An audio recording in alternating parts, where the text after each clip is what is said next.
शादी की पहली रात जब मैंने अपने पत्नी का चेहरा देखा तो दिल में एक अजीब सी खटास पैदा हो गई। उसका रंग सांवला था और मेरे भीतर का अहम यह बात स्वीकार नहीं कर पा रहा था। मन में नाराजगी थी, इतनी कि मैंने उस रात ही फैसला कर लिया इस रिश्ते को ज़्यादा नहीं चलाना। लेकिन उसने जो कहा वह मेरी आत्मा के भीतर तक छू लिया। वह मेरे पैरों में गिर पड़ी और रोते हुए बोली, आप चाहे तो दूसरी शादी कर लीजिए, बस मुझे इस घर में रहने दीजिए। मैं किसी कोने में पड़ी रहूंगी, आवाज़ तक नहीं करूंगी। मैंने उसकी बात अनसुनी कर दी और कुछ ही महीनों में एक सुंदर पढ़ी लिखी लड़की से शादी कर ली। जब मैंने उसे घर लाया तो पहली पत्नी ने बिना किसी शिकायत के खुद को एक नौकरानी में बदल लिया। वह नई पत्नी की सेवा करती, घर का कामकाज संभालती और हर किसी की ज़रूरतों का ध्यान रखती। सब कुछ थे, सब खुश थे क्योंकि उन्हें एक ऐसी औरत मिल गई थी जो बिना सवाल किए काम करती थी। लेकिन आज कुछ अजीब था। मैं घर के बाहर खड़ा था, दरवाजे को देख रहा था। मंदिर से आती भजन की धीमी आवाज़ मेरे कानों में गूंज रही थी। सर्द हवाएं चेहरे को छू रही थी, लेकिन अंदर कोई और ही सर्दी थी जो दिल को जड़कोड़ रही थी। मैं बाहरी कदमों से आगे बढ़ा और दरवाज़ा खोला। अंदर हमेशा की तरह सब कुछ चमक रहा था। फर्श इतना साफ था कि उसमें मेरी परछाई साफ दिखाई दे रही थी। जैसे ही मैं अंदर गया मेरे जूते से मिट्टी फर्श पे गिरने लगी। मैं रुक गया। एक पल को लगा जैसे मैंने किसी पवित्र जगह को गंदा कर दिया हो। ड्राइंग रूम में गया तो देखा मेरी पत्नी लाल जोड़े में सजी धजी बैठी थी। हाथ में चाय का प्याला था और टीवी पर उसका ध्यान था। अब वह भी उतनी ही सुंदर थी जितनी पहले दिन थी। मुझे देखकर मुस्कुराई और बोली, जीविका जरा इनके लिए भी चाय ले आना। मेरा दिल धक से रह गया। जीविका मेरी पहली पत्नी। थोड़ी देर में वह आई, सिर झुकाए हुए चुपचाप चाय का कप टेबल पे रखा और फिर बिना कुछ कहे वापस रसोई में चली गई। रास्ते में उसने बिखरे खिलौनों को उठाकर मेज पे रखा और फिर नजरें झुकाकर चली गई। मेरे हाथ में चाय थी लेकिन दिल कहीं और भटक रहा था। खाने के वक्त भी वही हाल रहा। खाना बेहद स्वादिष्ट था, वैसे स्वाद तो सिर्फ ममता से भरे हाथों में होता है। मेरी पत्नी बातें करती रहती और मैं बस हाँ में हाँ सर हिलाता। खाना खाकर मैं चुपचाप सोने चला गया। करवटें बदलता रहा लेकिन नींद नहीं आई। पत्नी गहरी नींद में थी, उसका सुंदर चेहरा नींद में भी चमक रहा था। मैं धीरे से उठकर बाहर आ गया। टहलते हुए एक हल्की सी आवाज़ कानों में पड़ी। जिस कमरे से वह आवाज़ आ रही थी वहां पहुंचा, दरवाज़ा थोड़ा सा खुला हुआ था। मैंने धीरे से उसे खोला और जो देखा उससे मेरे रोंगटे खड़े हो गए। आंखों में आंसू आ गए, दिल जोर से धड़कने लगा। मैं उल्टे पांव अपने कमरे में लौट आया। सांसें तेज हो चुकी थी। जिस सर्दी में लोग रजाई में छुप रहे थे उस रात मेरा शरीर पसीने से भीग चुका था। मन में एक अजीब सा ख्याल था, अगर कोई मुझे इस हालत में देख ले तो क्या सोचेगा। लेकिन मैं अब टूट चुका था। बीते 3 साल जैसे किसी तूफान की तरह याद आने लगे थे। इंग्लैंड से पढ़कर लौटा था तो पूरा परिवार फूले नहीं समा रहा था। माँ ने मेरे लिए बड़ी दावत रखी थी। रिश्तेदार की भीड़ थी, सब लड़कियां मुझे देख रही थी। हर कोई चाहता था कि मैं उनका दामाद बनूं, और क्यों ना हो। मैं पढ़ा लिखा, हैंडसम और कामयाब था। मेरी खुद की भी सोच थी, शादी करूंगा तो अपनी मर्जी से, जो मेरे बराबर हो। इस ख्याल ने मेरे दिल में गहरी जगह बना ली थी। घर में रौनक थी, दावत का माहौल था। माँ की आंखों में एक खास चमक थी, जैसे वर्षों की तपस्या का फल मिल गया हो। बर्तन समेटते हुए बार बार मेरी नज़र उतार रही थी। पहले कोई हमें पूछता भी नहीं था और अब देखो मेरा बेटा पढ़ लिख कर क्या बना है। हर कोई रिश्ते जोड़ने को मरा जा रहा है। मैं हल्की सी मुस्कुराहट के साथ उनकी बातों को सुन रहा था। तभी उन्होंने पिताजी को एक रिश्तेदार का जिक्र किया। उन्होंने मेरी पढ़ाई देखकर अपनी बेटी का रिश्ता देने की बात की है। यह सुनकर मेरा मूड बिगड़ गया। माँ, मुझे अपने लिए खुद लड़की पसंद करनी है, आपको रिश्ता देखने की कोई ज़रूरत नहीं है, मैंने कहा। माँ का चेहरा उतर गया, जैसे कोई खिलौना छीन लिया हो। खबरदार, जो फिर से ऐसी बात की तो। बोली, शादी कोई मजाक नहीं होता। घर परिवार संसार और लड़की का स्वभाव सब देखना पड़ता है।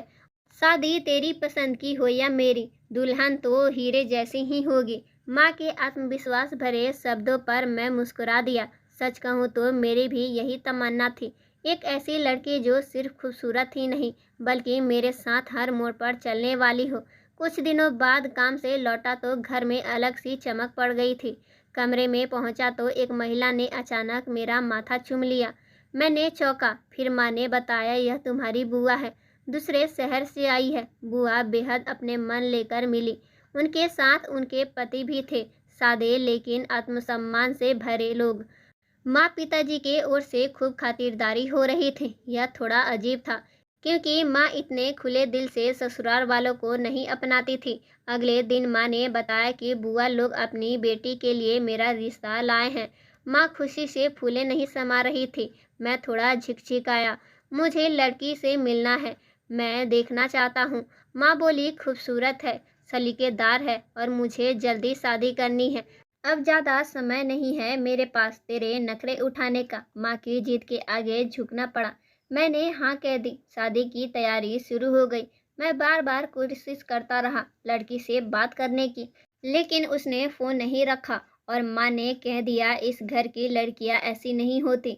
शादी में सोचा था कि हर चीज़ भव्य होगी, सबसे बड़ा हॉल, सबसे अच्छी डेकोरेशन। मुझे यकीन था कि मेरी दुल्हन और मैं जब स्टेज पे होंगे तो हर आंख सिर्फ हमें ही देखेगी। लेकिन बारात जब लड़की के घर पहुंची तो मेरी उम्मीदों पर पानी फिर गया। घर छोटा सा था, भीड़ में घुटन सी महसूस हो रही थी। माँ से बोला भी, बुआ से कह देती शादी हॉल में हो जाती, मगर अब बहुत देर हो चुकी थी।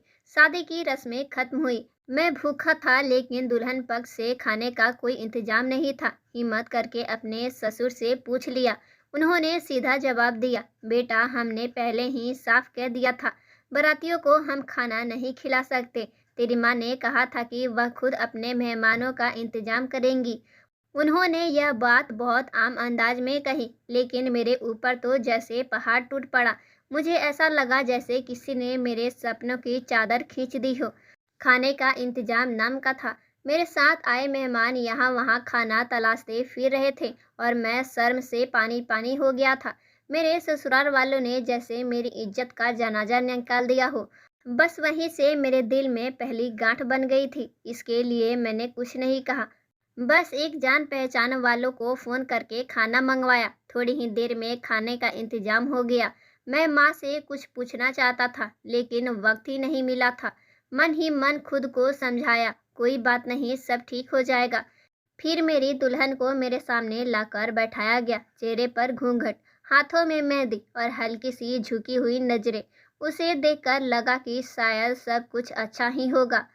रुखसती के बाद जब हम वापस घर लौटे तो रात हो चुकी थी, लेकिन माँ को रस्मों की बड़ी चिंता थी। एक एक रस्म जैसे मेरे बेचैनी को और खींच रहे थे। आखिर मैंने इशारे में माँ को बता दिया, अब बस करो, मुझे अपने कमरे में जाना है। सब हंसने लगे और फिर माँ मेरी बीवी को कमरे में छोड़ आई, लेकिन जाते जाते उनके चेहरे पर जो मुस्कान थी वह मेरे दिल को थोड़ा खटक गई। कमरे में असली फूलों के खुशबू फैले हुई थी और मेरी बीबी पूरे श्रृंगार में चुपचाप बेड पर बैठी थी। मैं धीरे धीरे उसके पास गया, दिल में कई उम्मीदें और सपने लिए। मैंने उसके सामने बैठकर जैसे ही घूंघट उठाया, जैसे मेरी पूरी दुनिया ही हिल गई हो। वह मेरी बुआ की बेटी थी, जिसे मैं जानता तो था, लेकिन उसे बीबी के तौर पे कभी सोच भी नहीं सकता था। उसका रंग सांवला था, नए नक्श बेहद साधारण, और सबसे ज्यादा चुभने वाली बात उसके गाल पर एक बड़ा सा मासा था। मेरे अंदर जैसे कुछ टूट गया। मैंने गुस्से में कहा, यह क्या किया माँ ने? उन्होंने कहा था दुल्हन बेहद खूबसूरत है, लेकिन तुम्हारी सूरत तो ऐसी है कि मैं तुम्हें दोबारा देख भी नहीं सकता। मेरे शब्दों ने जैसे उसकी आत्मा को झकझोर दिया। उसके चेहरे की मुस्कुराहट गायब हो गई थी। उसकी आंखों में आंसू थे और मेरी आंखों में घृणा। मैंने उसे देखा और कहा, मैं तुम्हें तलाक दे दूंगा, मैं तुम्हें बीवी बनाकर नहीं रख सकता।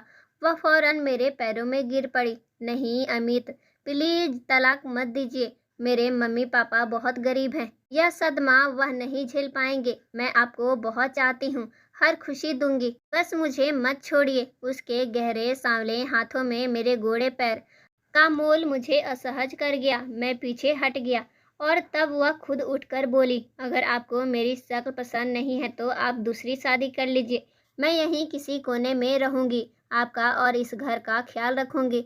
बस मुझे मेरा नाम मत छीनिए। उसकी बातों ने मेरे दिल की नफरत को और भड़का दिया। मैं चुपचाप बाहर निकल आया। माँ बाहर बैठी थी, लेकिन उन्होंने कुछ नहीं पूछा, जैसे उन्हें पहले से ही सब कुछ पता था। मैं रात भर सड़कों पर भटकता रहा और आखिर में एक फैसला कर लिया। मैं फिर से शादी करूंगा, अपने मनपसंद के हिसाब से, एक खूबसूरत लड़की से। अगले दिन रिसेप्शन था। मैंने उसे साफ मना कर दिया। चेहरे से घूंघट नहीं हटाना है। वह चुपचाप मान गई। मेहमान फुसफुसाते रहे। रिसेप्शन में दुल्हन का चेहरा नहीं दिखाया गया, लेकिन माँ सबको चुप करा देती। लेकिन मैं उससे दूर हो चुका था। शादी के बाद जितनी भी दावतें थी, मैं हर जगह बहाने बना देता और फिर मैंने काम पर जाना शुरू कर दिया। लेकिन मेरे सबसे अच्छे दोस्त समीर ने सब कुछ समझ लिया। उसने उसी शाम मुझे अपने घर खाने पर बुलाया और वही दावत मेरी जिंदगी की दिशा हमेशा के लिए बदल के रखने वाली थी। उसने कहा, भला शादी के अगले ही दिन कौन काम पे जाता है? तुम हनीमून पर नहीं गए तो भाभी को लेकर मेरे घर दावत पर जरूर आना। मेरी उतरी हुई शक्ल देखकर वह समझ गया था। ना चाहते हुए भी उस शाम मैं अपनी बीवी को लेकर उसके घर पहुंच गया। मेरे दो दोस्त ने जब मुझे उस मामूली शक्ल सूरत वाली लड़की के साथ देखा, तो वह समझ गई कि मेरे चेहरे पर उदासी क्यों है। उसके घर वालों ने तरह तरह के पकवान बनाए थे। मुझे घर का सदस्य मानकर जो अपनापन दिखाया गया, वह इस बात से अनजान थे कि यह मेरी पहली मुलाकात थी। समीर ने खाने पर बैठने का कहा, लेकिन मैं थोड़ी देर को ठिठक गया, क्योंकि उसकी छोटी बहन खाने की मेज सजा रही थी। उसे देखते ही मेरी नजरें वहीं ठहर गई।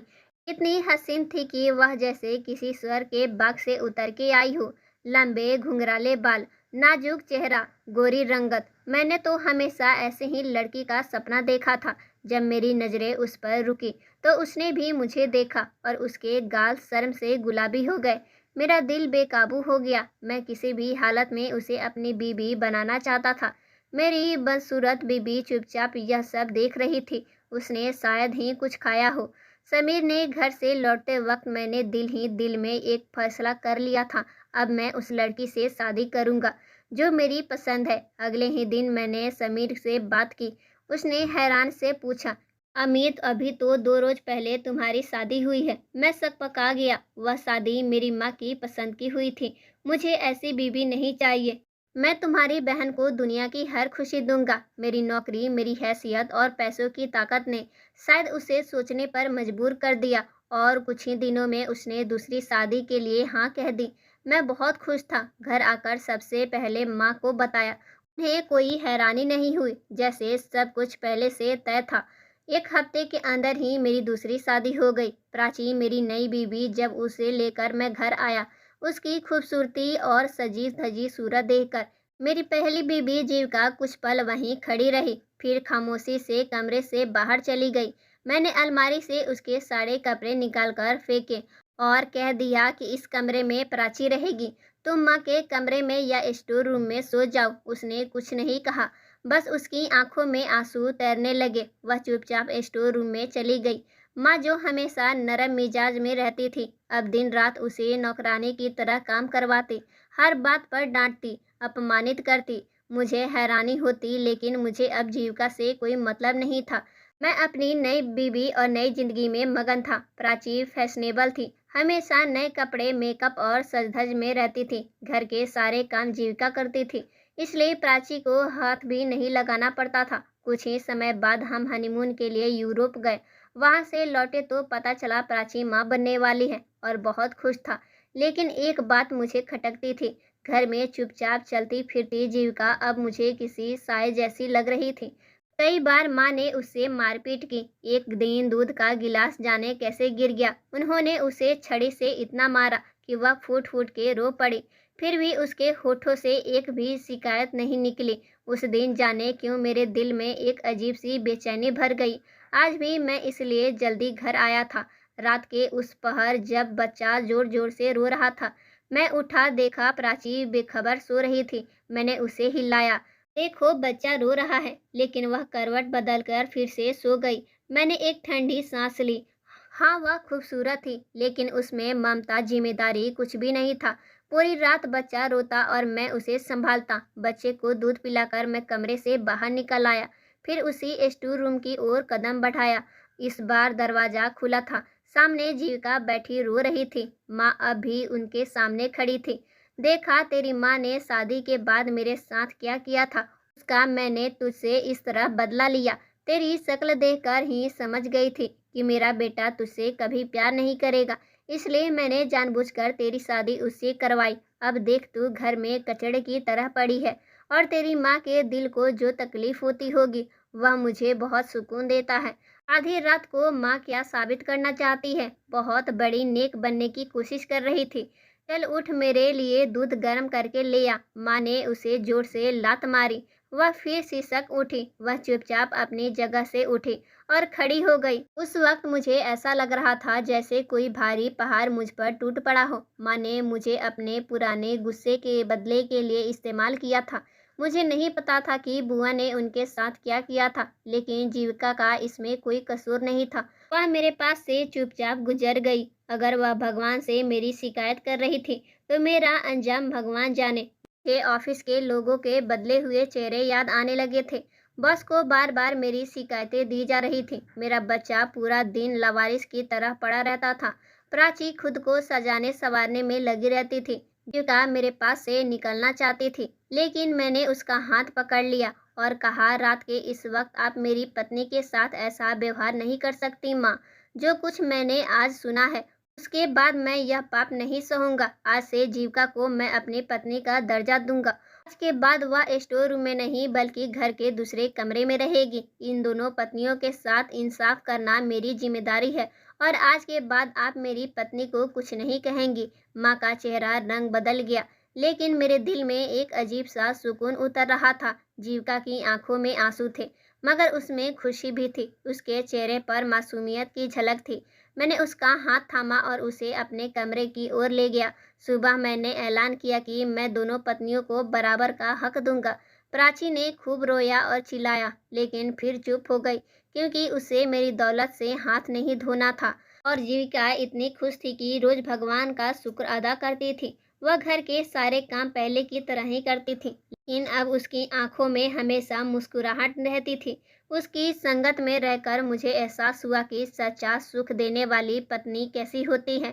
मेरे कपड़े और जूते हमेशा तैयार रहते। वह अपने हाथों से गर्मा गर्म खाना परोसती और कभी कोई शिकायत नहीं करती। अब मैंने दिल में थामा था कि जो भी जुल्म मैंने उसके साथ किए हैं उसका प्रायश्चित करूंगा। इस कहानी का संदेश यही है कि सच्चा सुख और सच्चा रिश्ता सिर्फ दिखावे या रूप रंग से नहीं, बल्कि प्रेम, संपर्क और सेवा भाव से बनता है। जब इंसान अपनी गलतियों को स्वीकार कर सुधार करता है, तभी वह वास्तव में इंसान कहलाता है। अपने साथ और दूसरों के साथ जीविका जैसी पत्नी का सम्मान पाकर अमित को समझ आया कि असली खूबसूरती बाहरी नहीं, भीतरी होती है, जो त्याग, सेवा और मुस्कान में बसती है। तो दोस्तों, यह थी आज की कहानी। आपकी राय कमेंट में ज़रूर बताएं। अगर कहानी पसंद आई हो तो वीडियो को लाइक करें और बेल आइकन को दबाएं ताकि नए वीडियो की सूची तुरंत मिले। धन्यवाद।